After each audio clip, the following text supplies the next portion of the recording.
and Lando happy to push turn 9 a little bit more. I'm pushing as much as I can, mate. Thank you.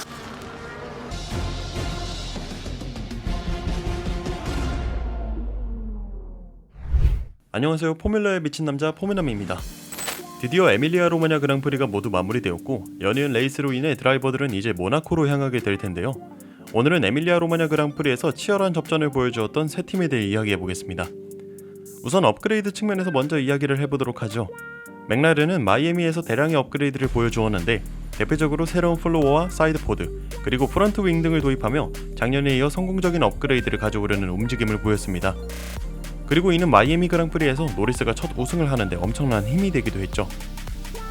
맥라렌의 총감독인 안드레아 스텔라의 말에 따르면 업그레이드 방향은 고속 코너에서의 이점을 발전시키기보다는 저속 구간에서의 성능을 극대화하기로 결정했으며 이런 업그레이드 방향으로 인해 고속 구간에서 꽤 많은 시간을 허비했음에도 불구하고 나머지 부분에서 이 단점을 커버, 경쟁력 있는 랩타임을 기록하면서 맥라렌은 현재까지 이번 시즌 업데이트를 진행한 팀 중 가장 괄목할 만한 성장을 이뤄냈습니다. 페라리는 이몰라에서 첫 대형 업데이트를 가져왔습니다. 총 8가지의 업데이트를 가져오며 안 바뀐 게 없다고 생각될 정도로 차량의 여러 파츠들을 교체했고 그 중에서도 사이드포드에서는 레드불의 사이드포드와 비슷한 디자인을 뽑아내며 이몰라에서의 모습을 기대하게 만들었죠.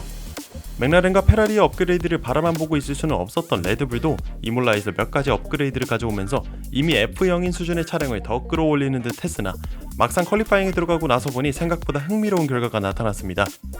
그 중에서도 가장 충격적이었던 결과는 페레스의 Q3 진출 실패였을 겁니다. 페레스는 섹터 1에서 자신의 기록을 경신하는 데 실패하더니 결국 리카도보다 좋은 기록을 뽑아내지 못하면서 11위로 Q3 진출에 실패했고 Q3에서는 폴 포지션은 베르스타펜이 가져가면서 8연속 폴 포지션이라는 기록을 세우며 F1의 전설인 아일톤 세나와 어깨를 나란히 했습니다. 그러나 이것보다는 다른 점이 더 주목할 만했는데 바로 1위부터 4위까지의 기록입니다. 베르스타펜은 1분 14초 746을 기록하며 폴 포지션을 차지했으나 2위 피아스트리, 3위 노리스와 약 0.1초 차이의 랩타임을 기록하면서 힘겹게 폴 포지션을 따냈고 실제로도 퀄리파잉이 종료된 후 평소와는 다르게 굉장히 기뻐하는 모습을 보여주기도 했습니다. 레이스에서도 맥라렌과 페라리의 업그레이드로 인한 좋은 모습들은 계속해서 나오기 시작했습니다.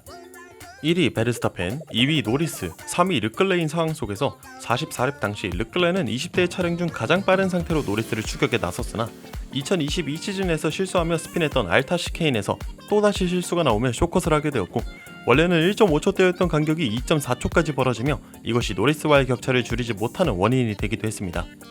그렇게 결국 3위로 이번 그랑프리를 마무리 지었죠. 베르스타펜은 1위로 레이스를 잘 이어가나 싶었지만 여러 번 트랙 리미트를 벗어나며 주행한 것에 대한 경고가 쌓여 있었기 때문에 한 번 더 트랙 리미트를 벗어나게 된다면 5초 페널티를 받을 수 있는 상황이었고 동시에 하드 타이어로 주행하는데 어려움을 겪는 모습까지 보여주면서 여러가지 압박에 시달리고 있었습니다. 이에 노리스는 47렙 만에도 베르스타펜과 약 6초대의 간격을 보여줬으나 베르스타펜이 그립 유지에 어려움을 겪는 상황 속에서 7렙 만의 간격을 3.5초대까지 줄여나갔는데요. 57렙에서는 2초 안까지 들어오며 마이애미 그랑프리에 이어 다시 한번 우승을 달성하나 싶었지만 노리스도 차량을 극한까지 밀어붙이느라 타이어의 상태가 좋지 않았고 더불어 마지막 랩에서는 DRS 딕텍션 구간에서 1초 이내의 간격을 만드는 데 실패하며 노리스 입장에서는 정말 아쉽게 2위, 베르스타펜 입장에서는 다행히 1위를 기록하며 이번 레이스를 마무리하게 되었습니다. 이번 레이스에서는 베르스타펜이 1위를 하며 우승했으나 DRS 존이 하나밖에 없는 이몰라 서킷인 점을 고려하면 DRS가 여러 개인 서킷 혹은 조금 더 많은 랩이 있는 레이스를 진행할 때에는 다른 결과가 나올 수도 있다는 것을 맥라렌과 페라리는 이번 그랑프리에서 보여줬습니다. 이번 성공적인 업데이트들을 통해 이번 시즌 그랑프리는 더욱 알 수 없는 상황 속으로 흘러가고 있습니다. 과연 이번 모나코 그랑프리에서는 어떤 이변이 일어날까요? 이상 포뮬러에 미친 남자 포미남이었습니다. 시청해주셔서 감사합니다.